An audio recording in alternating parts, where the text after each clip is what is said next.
Hello, welcome to Web of Stories. My name is Melinda, and today I'm going to talk about book club books. Book clubs and book club books. So I have done videos in the past where I talk about some different things around book clubs, including an original tag I made about book clubs. I will link a bunch of videos down below. You can go back and see those. But I do belong to a number of book clubs or book club-like groups, and but two of them are more traditional. One is my library book group where we meet once a month and discuss a book. It's called the Diverse Voices Book Club. And then one is my marginalized book group.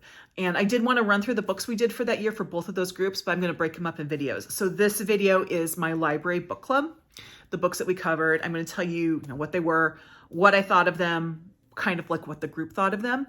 I will say there were 3 months during the year where I was not able to attend meetings, so I will just tell you that I was not there for that meeting. And if you want to know what the book is, I can tell you. I should probably get that page up. 1 second. Sorry about that. But let me go ahead and start. So we are done for the year. I've had my December meeting already with this group. So that's why I'm doing the video today. In January, we read Everything Here is Beautiful by Mira. This is a story about 2 Chinese American sisters, one of whom is dealing with a mental illness, which is never clearly defined, but it definitely is at least it sounds like schizophrenia, although they do say it could be something else. And the other sister who's kind of her caretaker. It was a very heartbreaking story, beautifully written. I gave it an A+. There was, however, one member in our group who pointed out that while Mira handles the character's mental illness very well and with a lot of respect, some of other mental illnesses, she does not give the same treatment, specifically OCD, where she kind of makes jokes about it. And that was kind of uncomfortable. Once that was pointed out, I did see it. So that is something to keep in mind about this book. But other than that, this book was very well received by my book club, and I gave it an A+. In February, you have seen this book before, we read Two Old Women by Velma Wallis. Confession. This was the 3rd time I had discussed this book in a book club. I didn't reread this because I had just recently, not too long before, read it for another book group. So I kind of know this book pretty well. So this, of course, is an it's a telling of an Athabascan tale about 2 old women. The Athabascans are Native Alaskans. The tribe is going through a very hard time, and there's 2 old women in the tribe who haven't been contributing much, and they've just kind of been crabby and complaining the whole time. And so the tribe, in order to survive, makes the very difficult decision to basically leave these 2 women behind on their own to die. And the women are like, yeah, no, that's not happening. And so they realize they themselves have to work to survive. And it's actually a pretty delightful story. As I said, this is the 3rd time I had discussed it in a book club. So it's a great book club book. It's very short. Not only is this a short book and a small book, it's got big print and pictures. You could read this in a sitting, but it was, three book clubs have done it. In fact, with this book club, one of the criteria for choosing a book is there has to be a certain number of copies available in our library system for them to choose it, so they can make sure that everyone gets a copy. I already own my copy because, again, 3rd time I discussed this book. But when it came to doing this book, all the copies were taken, we think, because other book clubs were discussing this book. So great book club book. I gave this an A. That's about what the rest of the group thought of it as well. And then in March, we read Mink by Brian Doyle. I have talked about this book. This book became my all-time favorite book. We're not just talking 5 stars. We're talking all-time favorite. It is a personal all-time favorite. It is 5 stars because of personal meaning to me. This takes place on the Oregon coast, which is one of my favorite places. It also takes place at a time where I would have been visiting the Oregon coast with my family as a child, so there was a lot of nostalgia about it. There's some magical realism. This is a story of community. This crow is a character in it who talks. It can't even be explained. I love this book. That being said, while I would recommend people read this book, I won't hand it to someone saying this is going to be the best book you ever read, because it is a very personal best book for me. But it's just beautifully written. And if you love lyrical language and stories about communities, I would so highly recommend Mink by Brian Doyle.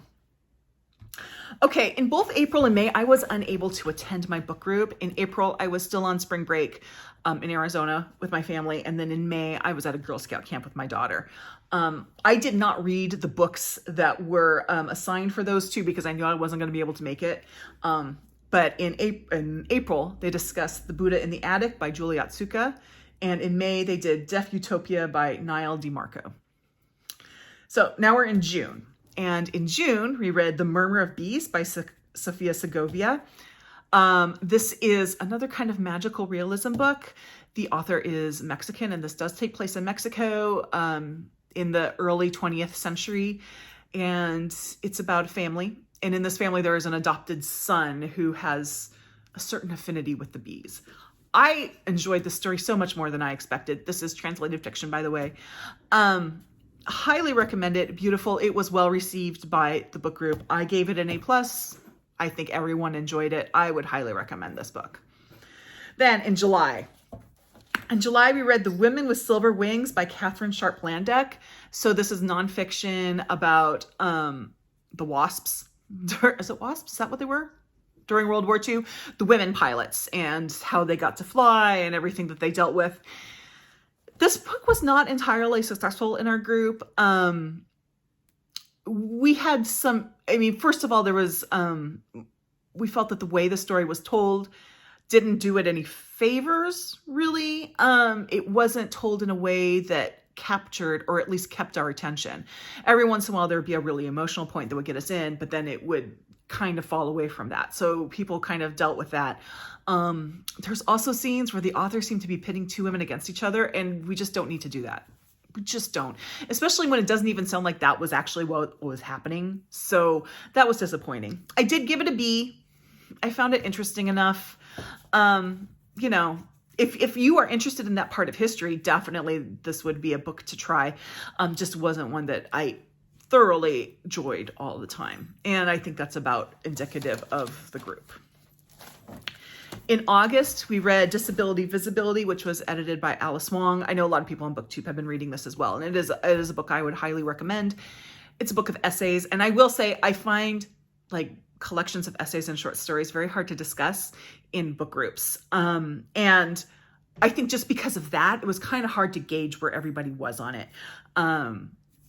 Just the nature of the book. I ended up giving it an A. I think most people would too. We all sort of found different parts of the book that really spoke to us. And it is a book I would recommend. In September, we read Daughters of the Flower Fragrant Garden by, oh my goodness, I forgot to write the author's name down and I need to look this one up. Zhuqing Li. So this is a biography, the author's two aunts, depending what part of the country you're in. And during the Cultural Revolution, it starts before the Cultural Revolution in China. They both live in China, affluent family. They become separated, and one of the sisters ends up in Taiwan, and the other one stays in mainland China and has to survive in the communist government, the communist society. So it's a juxtaposition of the two. They lose complete contact with each other because they were not able to contact each other. I thought it was interesting. I gave it a B+. I think the reason why I gave it a B+ is because I have a pet peeve when I read, usually I see this in memoirs, although it would appear here in a biography where one of the main characters or the main person, whoever it's about, is just too perfect, too perfect and superhuman.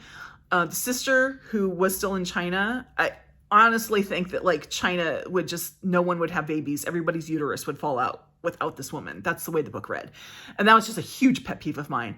But other than that, I enjoyed the book. And I think that I had probably the most negative, which wasn't even that negative, but the most negative view of this book in the group. Most people really loved it. I'm just the one who was kind of crabby about it. And then in October, we read Tightrope, Americans Reaching for Hope. If you followed my channel back then, you know this book drove me freaking crazy. This is written by Nicholas D. Kristof. It is very clearly a book he wrote in order to run for governor in Oregon, which he wasn't even able to do because he doesn't live in Oregon and he didn't meet the residency requirements. And it's talking about the rural poor, and there was some weird stuff in it about how they never, ever, ever talked about the issue of childcare availability and affordability. Yet at the end, when they said what the biggest problems were, number one was childcare. They never mentioned it. It drove me crazy. They also had this weird, like, preoccupation with marriage and marriageability. Like, that's the only way to succeed, which is not true. And they gave a little bit of lip service, but they never really acknowledged the fact that sometimes people are better off not married. Like, the relationship is toxic and you should not be in a toxic relationship. It almost seemed like they were saying you should be. It was weird. I gave this book a C+. I was worried going into my book club that I was the only person who would think this. I'm very glad to say I was not. We all were of the same mind of this book. It was a very annoying book. Don't recommend it at all. No, I mean, C+ is, I gave it a C+ because it did give me some things to think about. And I do appreciate that they were addressing the rural poor, which I think is something that probably needs a little more light shown upon it when we're talking about the ills of society, but I didn't think they did a very good job of it.